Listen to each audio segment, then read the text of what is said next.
السلام علیکم دی زما نوم اسد خان اډوکیټ دی او زه د دې یونین کونسل درګۍ سره تعلق ساتم او خپل پریکټس های کورټ کې پېښور کې کوم دی او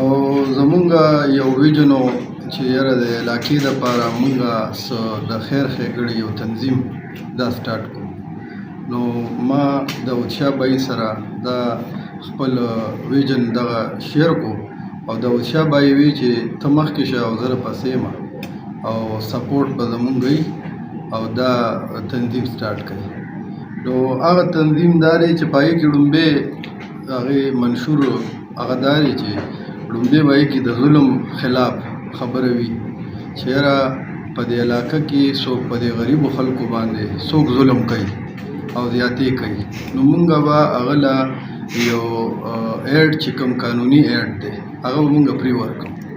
هغه خلکو ته چې کوم د هغې اکسس چې دی هغه نه عدالت دی او نه پولیس دی او نه ادارو ته مونږ به هغوی سره ولاړ او دویمه په دې ځای کې غربت ډېر زیات دی زموږ په دې علاقه کې او بېروزګاري ده نو داود شاه بای وی چې داسې وړوکي کاروبار یا ویزه کول شو نو مونږ به داسې د غریبو خلکو نه چې کوم ځوانان هلکان دي او هغه تعلیم یافته دي چې هغه دلته بېروزګاره دي هغه له به مونږ بیا د روزګار کوشش کوو او دریم به مونږ دلته کې په دې تنظیم مقصد به دا وي چې دلته کې د نشې والا خلک چې کوم نشه راوړي یا دلته خرڅوي او یا چې کوم دی په دې علاقه کې د خلکو نه ځوانان دي او په نشې باندې راړی نو مونږ به لومبې د دې بېخکني کوو چې یاره دا کم خلک دي چې هغه دلته کې نشهور څیزان راوړي لکه هغه پوډر شو یا آیس شو یا چرس شو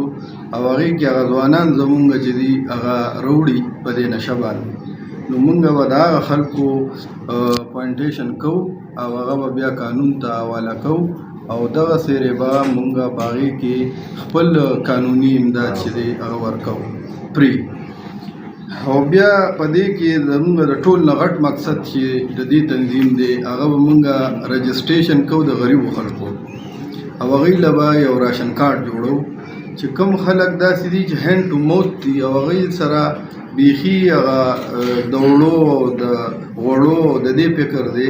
نو مونږ به دې له یو راشن کارت ورکوو چې هغې ته به منتلي هغې ته د هغې نه راشن میلاوي نو دغه زمونږ په منشور کې دا شامل دي او دا به ړومبی زمونږ د دې یونین کونسل په سطح باندې وي او بیا به ضلعې ته مونږ د هغې ایکسټینشن کوو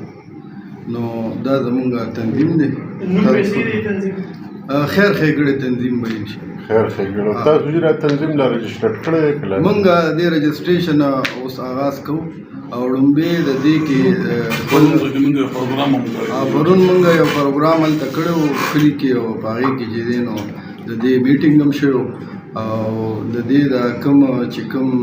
ډایرکټر دی او دا اونر دی او دا ټول مونږ نومونه لیکلي دي او د دې نه بعد به بیا چې دی دا تنظیم رجسټر شي نو د هغې نه بعد به مونږ بیا د دې غریبو خلکو هغه ډیټا را جمع کوو دغسې د ځوانانو دغسې دې تنظیم به یو کار دا وي چې کله مونږ به دا کراکري چې دا راوړو او باقاعده به هلته حجره کې پرتې کراکري چې کله کوم ځای کې مړی وشي نو هغه به ځي د خپل تنظیم کسان هغه به هلته کې لګوي باقاعده او اوبه شو بیا د قبر انتظام شو هغه به هم دی کوي نو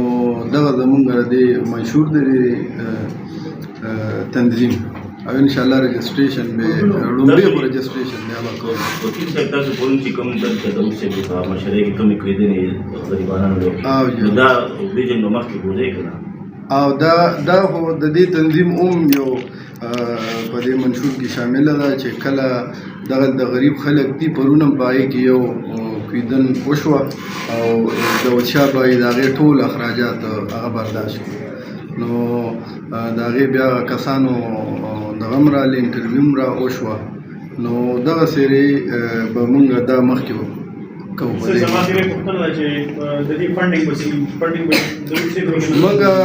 شروع کې انیشلی چې دی دا فنډینګ دا داود شاه صاحب به کوي او بیا به را روان وختونو کې مونږ ځان سره چې کوم داسې خلک دي چې هغه صاحب دي نو هغه به موږ دا سره شامل وکړو. زه یو خبره کومه جی زمونږ د پریس کانفرنس مقصد دا و چې دغه چې کوم ظالمان دي چې دا حکومت غلي کي حکومت یې د علاقې نه وتښتوي خو زما چې کومه پیسې دې وخت کې لکه غلطه روانه ده نو هغه پیسې به زمونږ ټول د غریبانو خلکو ته راوړي او الحمدلله ما په دې اختر کې 3 سروي اعلان کړ یو مې کلي ته اعلان کړ یو مې حجرې ته اعلان کړ یو ما کور ته پروژه کې زمونږ د پیرجي زکات یو په روزي په لومبۍ ورځ زمونږ د 4 لک روپو زما چې کوم محله د یونین کونسل دی لکه 8 لک روپۍ د روزي زما پړنې صرف د غریبو ته دي موږ وایو چې یاره وکیل صاحب میدان سره مدي صلاح کوي چې سرکار حکومت پولیس دغه ظالمان ختم کړي نو زمونږ چې د ورسي څومره پیسې کېږي موږ یې په دې ډسټرکټ 4 ساده کې په پولو سترګو لګو موږ به خلکو د بزنس سره وارو په قسم درته وایم چې نه د ای پی ای محتاج یو نه د حکومت محتاج یو الحمدلله سعودي عرب کې ښه ادارو سره ناسته ولاړه ده او زه به اول د خپل یونین کونسل خصوصا او انشاءالله یې نه بعد موږ د ډسټرکټ په درو باندې وروړو او زه به خدمت کوم نه د چا محتاج کوم نه چا نه چانتي غواړو نه به د پاکستان کې چاته لاس نیسو دا هر څه زمانه کارخانونه چې سب انکم راځي ټیکس چې کوم دی د حکومت ته ورکوم هلته زکات دی هغه زکات چې زه 20% هم د خپل علاقې ته رولم د زما کلي کې بېروزګاري او غربت باندې زموږ د پیل کام مقصد دا و چې یاره پیسې موږ په ښه ځای کې ډېره مهرباني